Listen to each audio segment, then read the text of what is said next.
बैठ इधर। अभी मत आना, बोल रहा हूँ। बोल जय श्री राम, बोल जय श्री राम। बोलेगा नहीं ना बोलेगा। बोल जय श्री राम। उधर गया ले आओ, इधर आओ, इधर इधर इधर बोल, इधर बोल जय श्री राम, बोल जय ജയ് ശ്രീറാം, ജയ് ശ്രീറാം, ജയ് ശ്രീറാം. നമ്മുടെ കേരളം വിട്ട് തമിഴ്നാടൊക്കെ വിട്ട് മേലെ കണ്ട് കയറി കഴിഞ്ഞാൽ എവിടെ പോയാലും കേൾക്കുന്ന ഒരു വാക്കാണ് ജയ് ശ്രീറാം, ജയ് ശ്രീറാം. എന്താണ് ഇവർ ജയ് ശ്രീറാം കൊണ്ട് ഉദ്ദേശിക്കുന്നത്? മറ്റുള്ള മതസ്ഥരൊക്കെ ഈ ജയ് ശ്രീറാം എന്നുള്ളത് ഏറ്റു വിളിച്ചു കഴിഞ്ഞാൽ നിങ്ങളെ മതത്തിൽ ആള് കൂടുമെന്നാണ് നിങ്ങൾ ഉദ്ദേശിക്കുന്നത്? നിങ്ങൾക്ക് ബലം കൂടുമെന്നാണ് ഉദ്ദേശിക്കുന്നത്?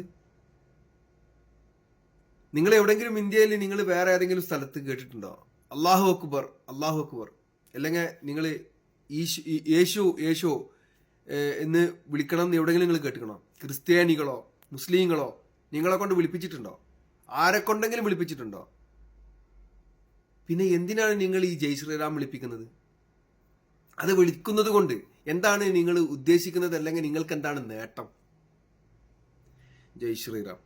നമ്മളൊക്കെ രാമനെ കുറിച്ച്, ശ്രീരാമനെ കുറിച്ച് നമ്മൾ എന്താണ്, പിന്നെ ഏത് അന്യമതസ്ഥര്, ഞാനൊരു മുസ്ലിമാണ്, ഞങ്ങളെപ്പോലുള്ള ആളുകൾ ശ്രീരാമനെ കുറിച്ച് എന്താണ് മനസ്സിലാക്കിക്കണമെന്ന് അറിയോ? മര്യാദാ പുരുഷോത്തമനാണ് ശ്രീരാമൻ. ഇത്ര നല്ലൊരു വ്യക്തിത്വം വേറെ ആരുണ്ടാവില്ല.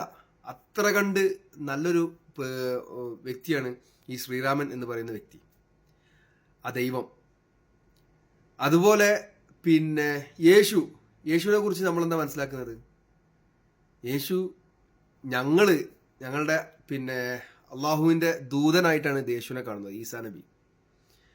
അദ്ദേഹം അത്രമേൽ നല്ല ഒരു മനുഷ്യനാണ്.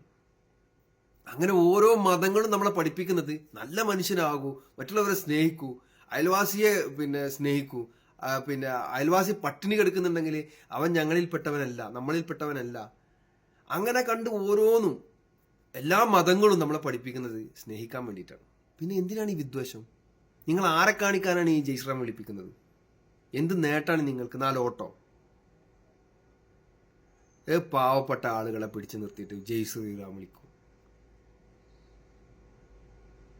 ഈ വർഗീയത നമ്മുടെ ഇന്ത്യയിൽ നിന്ന് തുടച്ചു നീക്കണം. അതിന് ഈ RSS എന്ന് പറയുന്ന, അല്ലെങ്കിൽ സംഘ് പരിവാർ, അല്ലെങ്കിൽ BJP, ഇക്കൂട്ടർ മാത്രമാണ് ഈ കാര്യങ്ങൾ ചെയ്തുകൊണ്ടിരിക്കുന്നത്. നമ്മുടെ ഭരണഘടനയെ പോലും അവർ പിച്ച് ചീന്തുന്ന തരത്തിലാണ് പോയിക്കൊണ്ടിരിക്കുന്നത്.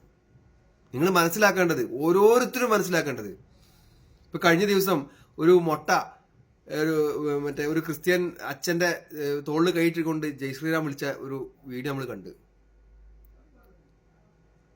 മാതാ മേരി എങ്ങനെയാണ് പ്രസവിച്ചത് എന്നൊക്കെയാണ് സംശയം. എന്ത് അവഹേളനാണ് ഒരു മതത്തെ! എന്താണ് ഇവർ നേടുന്നത്? ഈ പറയുന്ന മൊട്ട മുസ്ലിം ആയിരുന്നു, എക്സ് മുസ്ലിമാണ്, ബംഗ്ലാദേശി. ഇന്ത്യക്കാരനാണോ അയാള്? ഇന്ത്യക്കാരൻ പോലും അല്ലാത്ത ബംഗ്ലാദേശിയായ ഈ മൊട്ട നമ്മുടെ ഇന്ത്യയിൽ വന്നിട്ട് നമ്മളെയാണ് മതം പഠിപ്പിക്കുന്നത്. ഇതൊക്കെ അംഗീകരിച്ചു കൊടുക്കാൻ പറ്റുമോ നമ്മുടെ കേരളത്തിലെ, നമ്മുടെ ഇന്ത്യയിലെ ഭരണഘടനക്ക്? പിന്നെ എന്തുകൊണ്ടാണ് ഈ പോലീസ് സൈന്യം മൊത്തം ഇവർക്ക് കാവലായി നിന്ന് ഇവർക്ക് വേണ്ടി ഈ കാവൽ പണി ഏറ്റെടുക്കുന്നത്? ഇവർ ഈ ചെയ്യുന്ന അതിക്രമത്തിനൊന്നും പോലീസ് നോക്കുകുത്തുകളായി നിൽക്കുകയാണ്. ആ സർക്കാരുകൾ BJP സർക്കാർ ആയതുകൊണ്ടാണ്.